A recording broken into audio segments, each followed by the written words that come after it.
வணக்கம் and welcome to shawls kitchen. இன்றைக்கி நம்ம வெஜ்ஜி கேசரியா பண்ண போகிறோம். அதுக்கு தேவையான பொருட்கள், இது மைதா சப்பாத்தி கடையில் வாங்கினது. இது கிடைக்கலன்னா நீங்கள் வீட்டில் கூட மைதா சப்பாத்தி போட்டுக்கலாம். அதை தவிர red and green capsicum, paneer, corn, cooking oil, salt, pepper, chilli flakes, mayonnaise, அப்புறம் மொசரல்லா சீஸ். இப்போ செய்முறை பார்த்துலாம். நான் பன்னீர் போட போகிறேன், ஆனால் நீங்கள் மஷ்ரூம் இருந்தாலும் போட்டுக்கலாம். அதுக்கு பதிலாக பேனை போட்டு 1 டேபிள் ஸ்பூன் எண்ணெய் ஊற்றிருக்கேன். இப்போ வெஜிடபிள்ஸ்லாம் ஃப்ரை பண்ணிக்கலாம். முதல்ல கேப்சிகம்,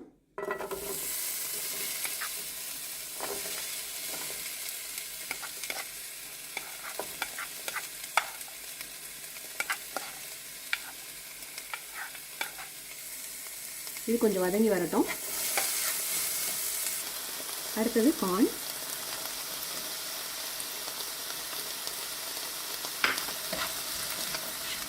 இது லேசாக வதங்கி வரட்டும். அப்புறம் உப்பு பெப்பரும் போட்டுடலாம். 1/2 ஸ்பூன் உப்பு, 1/2 spoon pepper, 1/4 spoon chilli flakes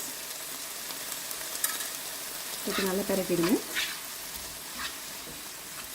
இப்போ வெஜிடபிள்ஸ் கொஞ்சம் வதங்கிடுச்சு. இப்போ பன்னீரை போட்டுருவோம். இது கொஞ்ச நேரம் வதங்க விட்டுருங்க. வெஜிடபிள்ஸ் ரொம்ப வேக விட்டுறாதீங்க. லேசாக க்ரன்ச்சியாக இருக்குது, ஆனால் மசாலா நல்லா ஆயிடுச்சு. ஸோ அதை ஆஃப் பண்ணிவிட்டு ஒரு பவுலுக்கு ட்ரான்ஸ்ஃபர் பண்ணிடலாம். அதே சட்டியை வெறுமனே எல்லாத்தையும் தொடச்சாச்சு. இப்போ 2 சைடும் இந்த சப்பாத்தியை லேசாக சூடு பண்ணிக்கோங்க.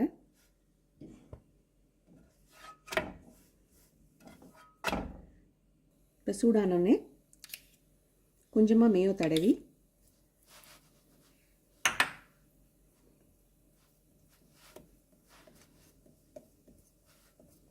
ஃபுல்லாக தடவிட்டு அது மேலே இந்த வெஜிடபிள்ஸில் ஒரு லேயர் போட்டு சீஸை போட்டு மடிக்க போகிறோம்.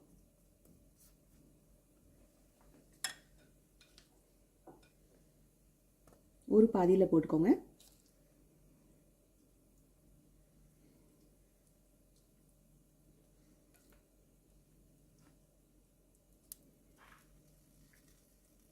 ஒரு பாதி போட்டாச்சு.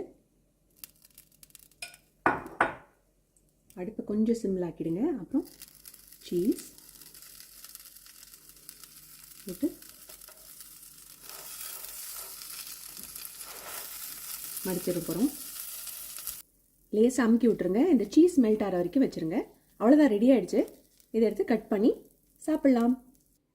அவ்வளோதான், ஒரு அருமையான Mexican dish veggie cheese quesadilla ready. இதை இப்போ கட் பண்ணிடலாம்.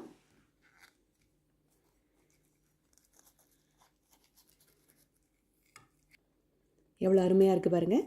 இதை நீங்களும் செஞ்சு பாருங்கள். உங்களுக்கு இந்த ரெசிபி பிடிச்சிருந்ததுன்னா லைக் பண்ணுங்கள், சப்ஸ்கிரைப் பண்ணுங்கள், ஷேர் பண்ணுங்கள். தேங்க்ஸ் ஃபார் வாட்சிங்.